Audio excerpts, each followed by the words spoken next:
Good morning, friends. Greetings and welcome to The Bright Side, your nutritional program dedicated to the understanding of the vast world of nutrition and nutritional supplementation. I'm your host, Pharmacist Ben, nutritional pharmacist from Boulder, Colorado. I use nutritional supplements where other healthcare practitioners use toxic pharmaceutical drugs and sometimes deadly medical procedures. If you suspect that there are natural nutritional roads to your health and vitality and well-being, and to addressing your health challenges, whatever they may be, but you don't know where to begin, you have come to the right place. As you listen to The Bright Side every day, you are more and more in control of your body.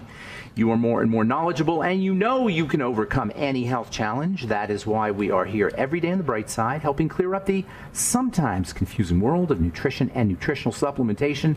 Over the last 32 years of practicing pharmacy, I have seen drug-free recoveries from diabetes, hypertension, obesity, skin diseases like acne, psoriasis, eczema, rosacea, digestive ailments, autoimmune issues of all kinds.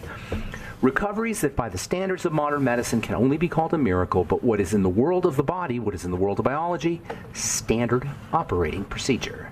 Because the human biological system is a healing system, it's a regenerating system. It is designed divinely to heal and renew itself on a moment-to-moment basis, and while some folks may call that a miracle, it really is just the way the body works. If you have questions about health, nutrition, prescription drugs, if you want to wean yourself off your meds and get on a good nutritional supplement program, we are here for you. We welcome your phone calls on The Bright Side. 844-236-6010 is our number, 844-236-6010. If you want to purchase longevity products, call 866-735-2470. That's 866-735-2470. You can also go to brightsideben.com, pharmacistben.com, or criticalhealthnews.com and sign up right off the websites, brightsideben.com, pharmacistben.com, or criticalhealthnews.com. And don't forget to take a look at our Truth Skin Health products at truthtreatments.com, truthtreatments.com.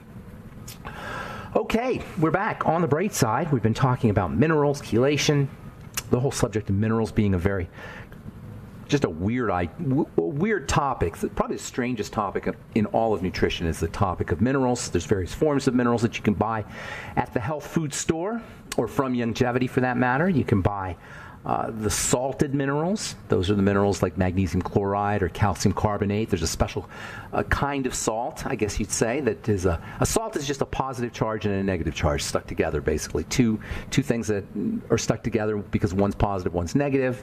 It's pretty much as simple as that. The simple one, the real basic ones are called salts. There's a kind of a specialized salt, I guess you'd say, where one of the charges, the negative charge, is an amino acid or something that's natural in the body. That's called a chelate. That's what they mean when they say chelated minerals. And chelated minerals are known for being very well absorbed, much better absorbed anyway than the salt minerals. Or they call them ionic minerals. We'll just say salt minerals. In the body, chelation is how minerals are extracted from foods. So chelation is not just something that involves what you buy at the health food store. The minerals you buy at the health food store, it also involves the minerals in your body. And when I say minerals, I'm talking elements. This is something that really has to be appreciated. Elements are on the periodic table. It's just the little things that are in the boxes. They're all important for the most part. Some of them, they'll tell you, they don't know what they're good for, what they're used for, but it's hard to believe that they're not all 90 or so, 92 of them are not play some kind of role in biology. If not in directly in humans, secondarily via plants. So chelation is a biological process. It's also a way that you can use supplements. It occurs in the upper intestine. Chelation also occurs from certain drugs or pharmaceuticals that are known to be chelating agents, particularly tetracycline, and also tetracycline's cousins or relatives, doxycycline and minocycline. You still see these things. You see these things actually advertised on television. Doxycycline, I think it's doxycycline or minocycline. I'm pretty sure it's doxycycline, actually. That is, you see it advertised on television for adult acne. No adult should ever have acne. Let's be clear here. Adult acne, which is incredibly common, is a sign of some notice, I'm not going to say super significant, but important biochemical dysfunction. If you have adult acne, there's something wrong. And it's not an issue to take an antibiotic for. In fact, taking an antibiotic to treat acne represents one of the maybe, there's so many stupid things the modern medical model does, but near the top of the list, if not at the top of the list, the dumbest, stupidest thing the medical model does is use antibiotics for acne, to treat acne. Now, acne, I can understand. You say, well, why are they doing that? When obviously, you're going to be messing up the digestive system, and acne is not really a bacterial issue. It's a hormonal issue and an issue of sebum and oil. Well, it turns out a small amount of the antibiotics for a short period of time will reduce the inflammation. Antibiotics have anti-inflammatory effects, and it may give you some short-term benefits. And by short-term, I'm talking about within, like, maybe for a week or two. But I'm talking about people being left on tetracycline, minocycline, doxycycline, erythromycin, for these antibiotics for weeks, months, years, decades. Yes, decades. It's absurd. It's a ridiculous way to treat acne, not to mention the fact it doesn't even work most of the time. But one of the biggest problems with these cyclines is this chelation effect. Doxycycline and tetracycline in particular are chelating agents, also minocycline.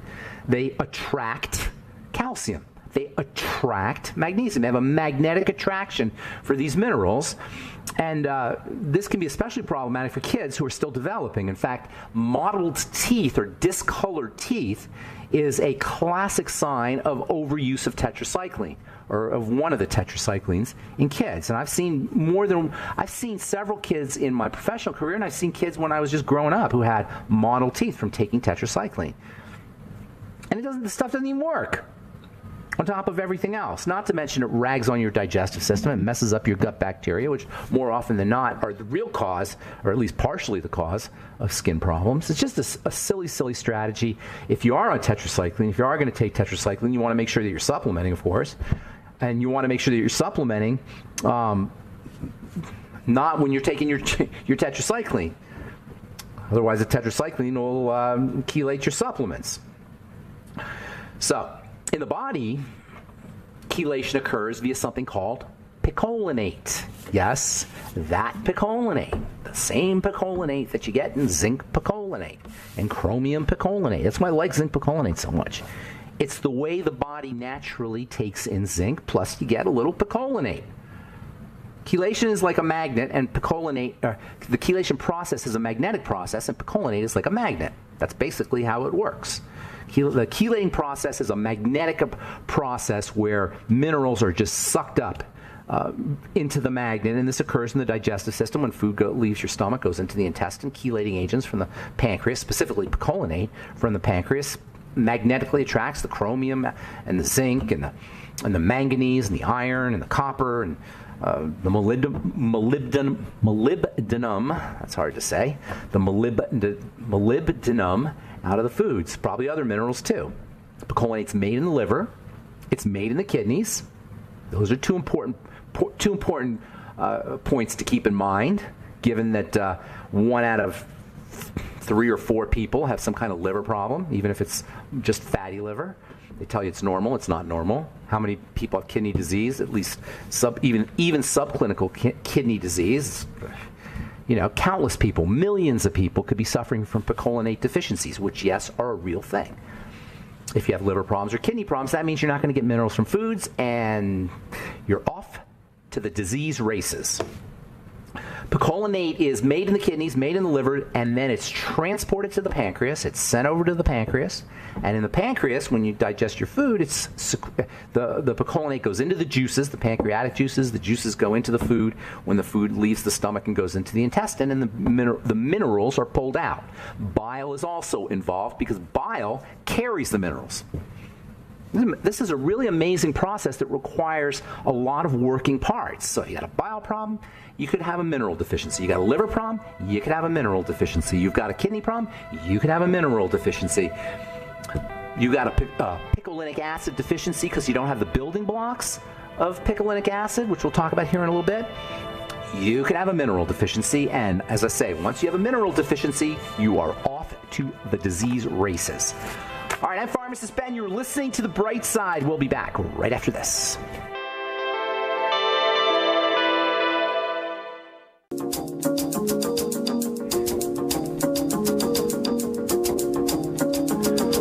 Okay, we're back on The Brightside. I am Pharmacist Ben. Thank you for joining us. We're on the air Monday through Friday, 8 to 9 Pacific, 10 to 11 Central Time, 24/7 on the archive pages at brightsideben.com. brightsideben.com. Yes, that's right, brightsideben.com. And also, you can check out our news stories and blog posts at brightsideben.com, pharmacistben.com, and criticalhealthnews.com. And don't forget about the longevity products and the longevity business as well. You can sign up to join the Brightside Ben team and start a longevity business. Call 866-735-2470 for more information, or click on the Join the Team link at brightsideben.com, pharmacistben.com, or criticalhealthnews.com. And while you're on your computer, don't forget to take a look at our True Skin Health products at truthtreatments.com. We have new products coming out all the time. And like us on our Facebook page, and then hashtag us at Truth Treatments on Instagram and follow us there. And you will be privy to Instagram Lives and Facebook Lives that we do, as well as our blog posts and the products themselves at truthtreatments.com, truthtreatments.com. All right, we're talking about the pancreas and digestion and chelated minerals and chelation in general. The major chelating agent, the most important chelating agent in the body is something called picolinate, which, as everybody's heard of, as in chromium picolinate or zinc picolinate. These are chelated supplements that work the same way as the chelation process works in the digestive system. In the digestive system, chelation is how we get our minerals. And if you don't make enough picolinate because you got a liver problem, well, you can run into a mineral deficiency. You can also run into mineral deficiencies if you don't have the raw materials, the building blocks for picolinate, most important of which is tryptophan, the essential amino acid tryptophan. If you also are deficient in niacin, you may have an issue with picolinate. Picolinate and niacin are very similar. If you look at the chemical structure of picolinate and the chemical structure of niacin, they're almost exactly the same. So picolinate is built out of tryptophan. There's a relationship to niacin. Deficiencies there can affect your picolinate levels. And if you have a liver problem or kidney problem, again, you can have a picolinate problem. All of this is going to cause mineral deficiencies. On its own, picolinate has some interesting health benefits. In addition to being important for mineral absorption, acting as a chelating agent, acting as a magnet, picolinate is important for the nervous system, for the brain. Picolinate has a role to play in energy production in cells. And under conditions of picolinate deficiency, which is real, you could be more susceptible to inflammatory neural issues, ALS, Parkinson's disease, Huntington's disease, multiple sclerosis, dementias. There are a lot of researchers who believe that picolinate deficiency is associated with these problems, and also that picolinate can be used for brain health issues, for neural health issues. And this makes perfect sense. Remember, niacin is well known for being a very important supplement for the brain. Niacin deficiency is associated with dementias. I said this yesterday. We were talking about niacin in the brain. So niacin, picolinate, if you look at the chemical structure, they're very similar. Picolinate is a magnetic chelating agent. I don't know that niacin is, but you know, now that I think about it, given the chemical structures, could very well be that niacin is a chelating agent. I got to look into that. That's a possibility. In any case, if you got any kind of neural health issues, niacin is an awesome supplement to take. You may also want to consider supplementing with picolinate. Of course, you'll get picolinate in zinc picolinate. You may also want to consider supplementing with tryptophan.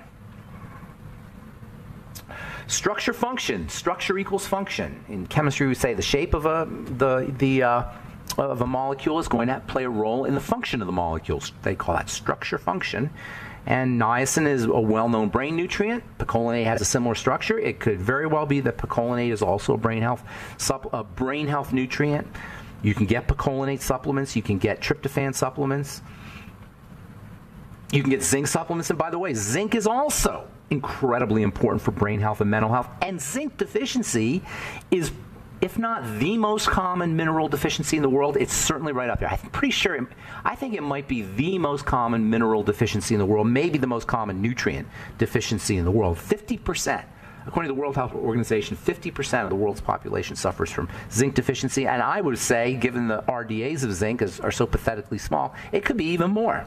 It could be that the entire planet is zinc deficient in terms of the amount of zinc that we need. And because zinc is so unbelievably important for so many different things in the body. If you have to pick one mineral to supplement with, it would be zinc.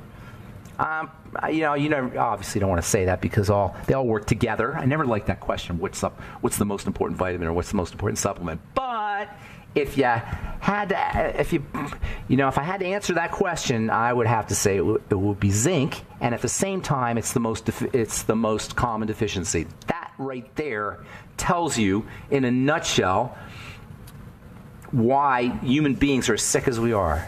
When something like zinc, which is the most important mineral that a human being could eat or ingest, is deficient in half the world's population, and that's given the pathetically low recommended daily allowance standards, we got a health problem. So picolinic acid, picolinate, is a major player in the digestive process. And when we understand the nature of picolinate deficiencies and subsequent deficiencies in the minerals that it chelates, you can see number one, why we're so sick, and you can see number two, why we focus on the digestive system so much. The intestine, the stomach, the liver, the pancreas, the gallbladder. This is not merely one of the important aspects of health, it is the most important aspect of health. You can't absorb your nutrients without a fully functioning liver and gallbladder and pancreas. That alone tells you why you want to keep your gallbladder. You're not going to be able to absorb your nutrients or your minerals as effectively without a gallbladder. You're not going to be able to assimilate and digest and assimilate your vitamin A, your vitamin D, your vitamin K, your phytonutrients without a gallbladder. Or if your pancreas isn't firing on all cylinders. Or if you got a liver problem or a stomach problem. This is not, when I talk about the digestive system, it's not like I'm some kind of foodie where you only got to eat organic, and that whole thing makes the science of digestion and the science of assimilation sound silly. It's not silly. It's so unbelievably serious. In order for the elements, in order for all nutrients, but we're talking about the elements here. In order for all this to come out of for them to do their work in the body, that is in the cells, they have to be extracted from what we eat. This is what we call digestion. And digestion is a two-phase process.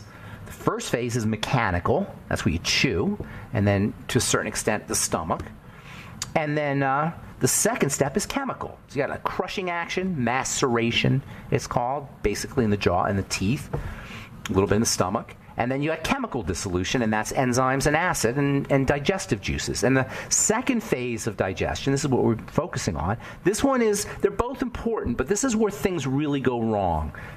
And that's in the extraction of nutrients via chemistry. This is a complicated process. And the chewing process is extremely important, and you can relieve some of the burden on the chemical process by making sure you're mechanically taking care of the food. Nonetheless, when the system breaks down, it breaks down in phase two, and we're going to spend some time talking about this whole process here in the coming days. On the bright side, I'm Pharmacist Ben. Got lines open. 844-236-6010 is our number. We'll be back right after this.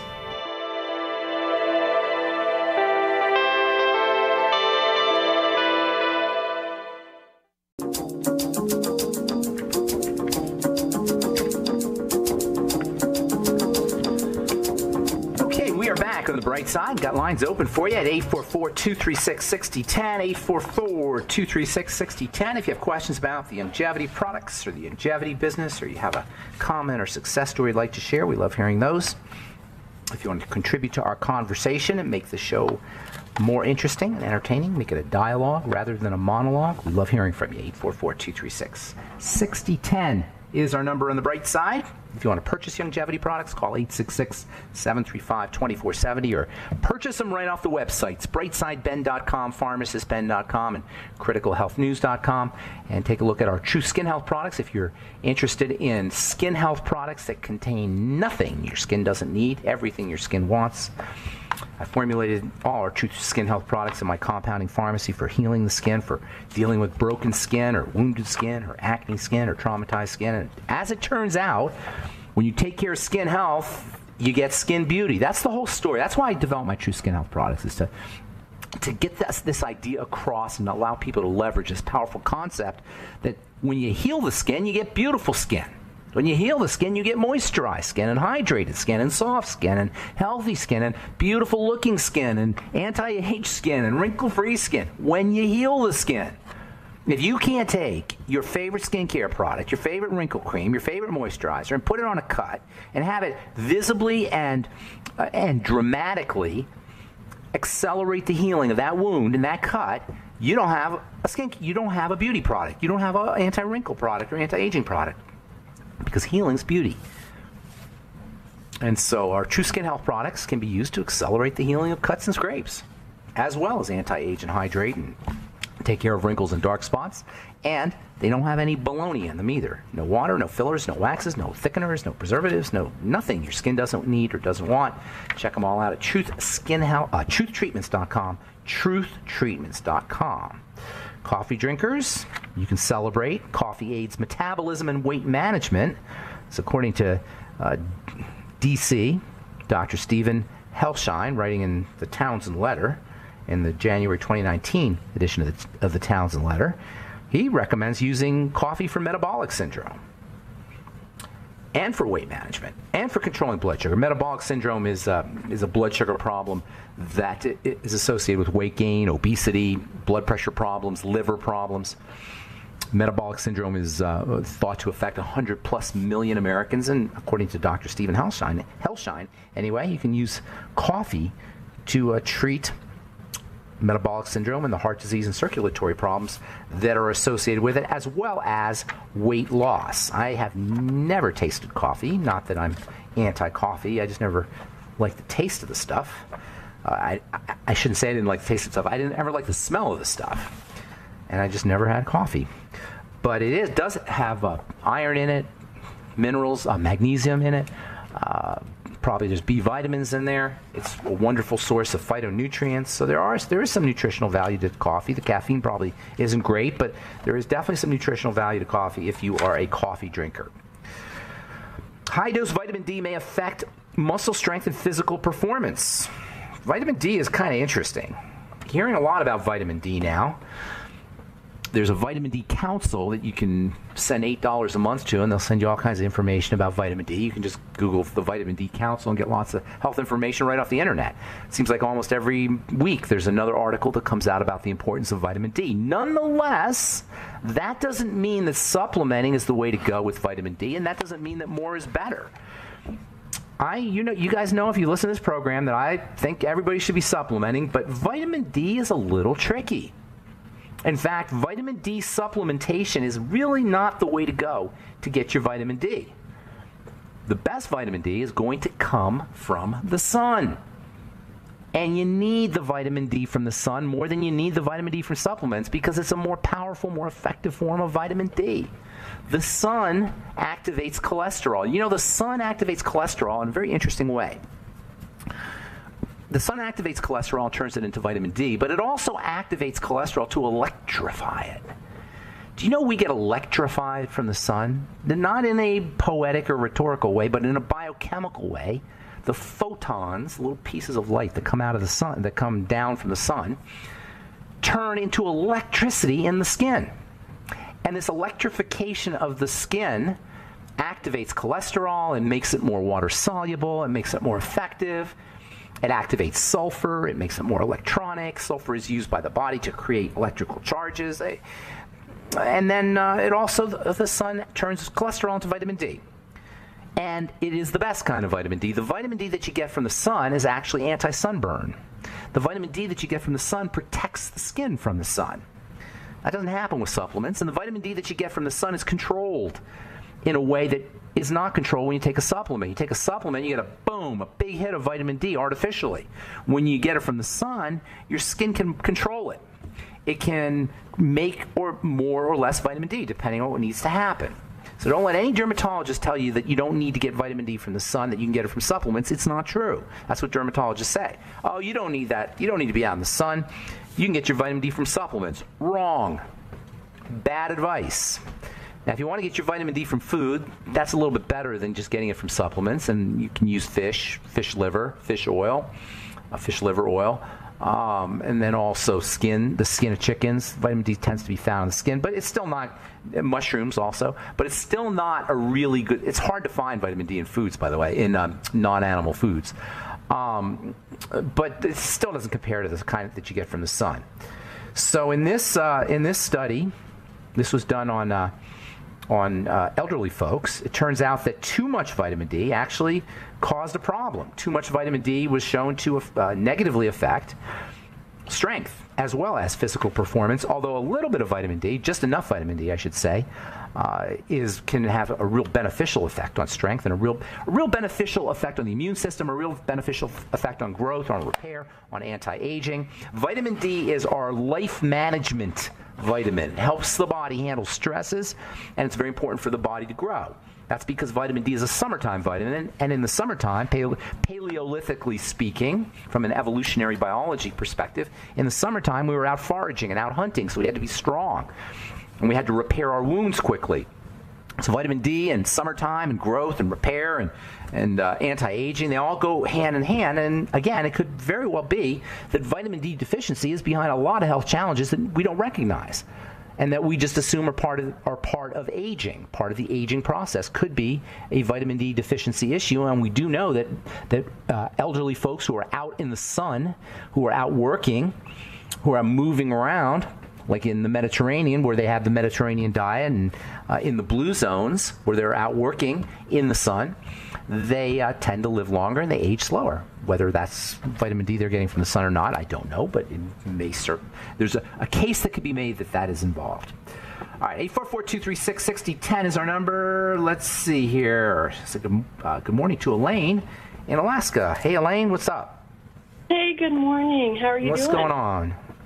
Hey, I've got some questions. Well, in physical therapy, I see a lot of skin, and I have a lot of patients, I would say about 1 out of 2, that regret their tattoos. That's funny. I wonder about that sometime. Right. It's not a good idea to do something when you're really young that's permanent like that, I don't think. Right. But now they can actually do lasers and get rid of tattoos. I don't know if you've heard that. Yeah, so... Hey, we got to take a break. Yeah. Hang on, Elaine, okay? We'll finish up when we come back. All right, I'm Pharmacist Ben. You're listening to The Bright Side. We'll be back. 844-236-6010 is our number. We'll be back. He seems happier. All right, we're back on The Bright Side talking to Elaine. Get Elaine up here. Elaine in Alaska, what's up? Go on, Elaine. Tattoos for lasers, you were saying? Yeah. I'm just wondering, just kind of the basic physiology of a tattoo. What layer, does it go down subcutaneous? No, it doesn't go subcutaneous. Actually, that's a good question. I'm assuming it goes into the dermis, because in the epidermis it would be shed. So it would have to be in the dermis. I don't know how low in the dermis it goes. For the listeners, the skin is made up of 3 main layers. You got a surface layer, that's the stratum corneum, that's constantly being shed. The epidermis is the layer below, that's constantly growing upwards and eventually being shed as the stratum corneum. And then there's the dermis. I'm pretty sure it's in the dermis, which is 90% of your skin. And then lasers are really interesting. They actually burn they kind of heat the tattoo up really hot, and then the particles break up and then they're dispersed in the bloodstream. Wow. It's kind of an interesting mechanism. It has to be done just right. You have to have just the right frequencies and such. But it works pretty well. So basically, and I don't know, what is the ink made of? Because aren't you putting a toxin into your bloodstream when you get a tattoo? It's not a great idea. No, it's not in your blood. It doesn't go into your blood. It stays out of your blood. But you're putting a toxin in your body, an ink in your body. But it's not toxic. Yeah. They do tattoos in prisons. There's like zero sterile technique or any of that stuff. So no, it's not toxic necessarily. But I don't know if it's a good thing. It's pretty sometimes. So when you get a tattoo removed, and you said it goes into the bloodstream, is that where? Yeah, it's carried out into the bloodstream that way. That's probably not a great idea either. But that's just how it. The body has a lymph. It's probably not in the blood. It's the lymph. The lymph is used to toxins, and so it's not getting rid of it. It doesn't. It's not toxic. I don't know necessarily that tattoos are that bad, but it's not a great thing for your body. Right. Because I'm just kind of seeing, 10 years down the road, is that a venue if I got some training, I got some equipment that would be an adjunct to my physical therapy practice to say, hey, I can also help you with your tattoo removal, since they had to cut through it to replace your hip, They had to cut through the tattoo, you said, to replace the hip? Yeah, one of my patients, she had her hip replaced, and they had to, they had to do a posterior approach and cut through the tattoo, and wow, wouldn't it be nice to be able to help her with that? And then use some of your skincare products for the healing. Post-laser, our omega-6 post-laser is great. Maybe that's a new market for me. That's a good idea. I got to look into that. Exactly. All right, Elaine, I got to go. I got to get a couple more calls in. Thank you. Have a beautiful day. Thanks for your call. Barry, what's going on, man? How you doing? Yes, good morning. Hey, Barry. Yes, good morning. Yes, I want to ask you, how was it found out that selenium is so effective against cancer? And, I don't know. I'm not sure how they found out exactly, but your point is very well taken. Selenium is a powerful, maybe the most, for its weight in the body, maybe the most powerful mineral there is. We were talking about zinc, but zinc you need 50 milligrams of zinc. You need 200 to 600 micrograms of selenium for activity. So you're talking about 100 times. I think that's 100 times more zinc than selenium when it comes to potency. It's 100 times more potent, or in that order anyway. It's just incredible stuff, especially for estrogen, by the way. We don't talk a lot about that. It's important for blood sugar. And then also it works with sulfur for detoxification and for glutathione. It's just incredibly important. But for autoimmune issues and depression and other fibromyalgia, other estrogenic health issues, selenium is unbelievably valuable for helping balance out estrogen. Really super important mineral. Doc's been talking about it for a long time as a part of deficiencies as associated with cardiomyopathies. He calls it Wallach's cardiomyopathy. He came up with this idea many years ago that selenium deficiency could cause heart disease, and he was right. He calls it Wallach's cardiomyopathy, but there's another name for it, and I forgot what Keyshawn syndrome, or Keyshawn's disease it's called. And that's a selenium deficiency disease that affects the heart. So just really valuable mineral. Is that anything else, Barry, you want to say? Well, yeah, it's also effective against cancer, right? Because of its ability to support immunity. It doesn't directly affect the cancer, but it supports the immune system. It's a very powerful immune booster. It's part of glutathione, or activates glutathione. So that's why it's used it's used in cancer protocols. Although I don't know necessarily that it directly works on the cancer. I think it's more for supporting the body's immune system. And maybe it might also have something to do with the estrogen. And then also selenium is on that, it's not exactly on those, we were talking about those metals that kind of have weird electrical properties. Selenium isn't quite there, those transition metals, but it's close. It's very close. So it has some weird electrical properties that allow it to suck up excess electrons, excess electrical energy, and that may have an effect on cancer as well. So a lot of things. There's a whole class of proteins in the body called selenium proteins, or selenoproteins, and these selenoproteins play an important role in not really cancer as much as cancer metastases, how cancer spreads. So, there's some various mechanisms for it, but between the fact that selenium has these electrical properties and stops cancer from spreading and builds the immune system and balances out estrogen, I can see why it would be used in cancer protocols, particularly estrogenic cancer protocols. Also important for the thyroid, by the way, for Hashimoto, people who are dealing with Hashimoto's or autoimmune disease of the thyroid. All right, Barry, I want to get one more call in from my friend Mary. So why don't you, I'm going to let you go here. Have a beautiful day. I appreciate your calls. And let's go to Mary and say, hello, what's going on, Mary in Oregon? You mentioned a steak smoothie, and I thought that would be handy for a family reunion. A steak smoothie? Yeah, so what type I was kidding. That sounds kind of disgusting to me, but were you serious? You going to serve that? You said you'd actually seen somebody do it. Yeah, I have seen somebody do it, but it didn't look very good, and I didn't. I wasn't going to drink it. What type of gadgets or appliances did they use? A blender. Okay. Just a plain old blender, chopped up the meat, did it in a blender. It would look really repulsive, I have to say. Although, I mean, it's pre-digested. That's what a smoothie does, in effect. It pre-digests your food. And pre-digestion, or food, if you ingest food that's pre-digested, it's going to take the load off of your system. So your body won't have to work as hard. So pre-digesting foods and smoothies and juices is always in your interest. Steak, I'm not so sure about, although, maybe from a purely digestive perspective, it's probably a good thing. What are you thinking there, Mary? Well, I was just thinking it would be handy at a family reunion because, people at family.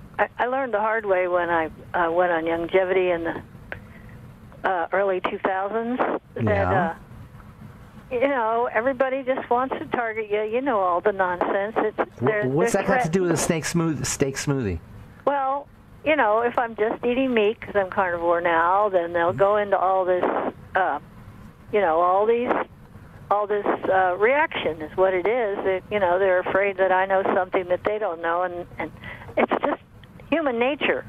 I'm not quite gathering where the steak smoothie comes in, though, but I suppose. Well, I could just put it in a container, you see, and then they would I see. Nobody would have to see you eating a steak. Nobody would know what I was doing. Well, I'll tell you what. You make a steak smoothie and then call us back and report in. I want to hear how your steak smoothie tastes. It sounds repulsive to me, but. Well, I'll let you know. I won't be going to the reunion until October, so you'll have to wait a while. Well, give it a shot and give us a call. Let us know. Got to go, Mary. Have a beautiful day. And that's all the time we have for today on The Bright Side. Thanks for listening. Check out the longevity products at brightsideben.com, pharmacistben.com, or criticalhealthnews.com, and our Truth Skin Health products at truthtreatments.com. And don't forget to click on the Join the Team link and sign up to join the Bright Side Ben team. Thanks for listening, friends. I'm Pharmacist Ben. Have a wonderful, beautiful, awesome, spectacular day. We'll talk to y'all later. Bye for now.